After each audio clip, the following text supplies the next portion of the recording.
বাইতুল মাকদেস আমাদের জন্য আমানত। আজ তাবৎ ইহুদি এবং নাসারা এবং কাফের শক্তি বাইতুল মাকদেসকে নিয়ে সিনিমিনি খেলছে। তাদের একটা অংশ দখল করে আরও বেশি দখল করতে যাচ্ছে।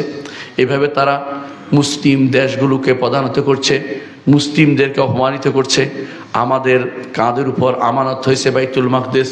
সেটা এক সময় ওমর ইবনে আব্দুল আজিজ সেটাকে ওমর রাদিয়াল্লাহু আনহু সেটাকে তিনি বিজয় এনেছিলেন।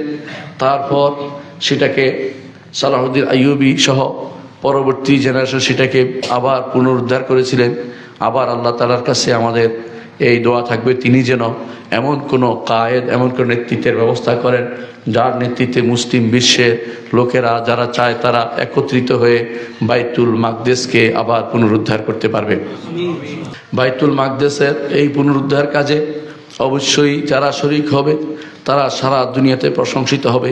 যেমনিভাবে প্রশংসিত হয়েছে ওমর রাদিয়াল্লাহু আনহু এবং নুরউদ্দিন জিঙ্কি এবং সালাহুদ্দিন আইয়ুবী সহ যারাই এই কাজে ছিল সবসময় তারা প্রশংসিত হয়েছে।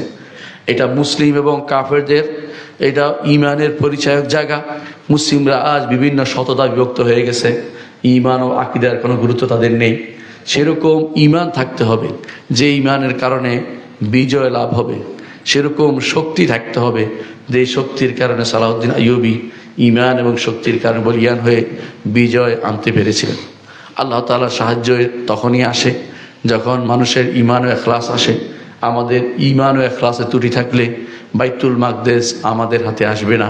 যদি এমন কারো কাছে আপনি ধর্ণা দেন যারা সাহাবায়ে কেরামকে গালি দেয়, যারা ওমরকে গালি দেয়, যে ওমর তিনি বিজয় এনেছেন তাকে যারা গালি দেয়, তাদের হাতে কোনোদিন বাইতুল মাকদেসে পুনরুদ্ধার হবে না।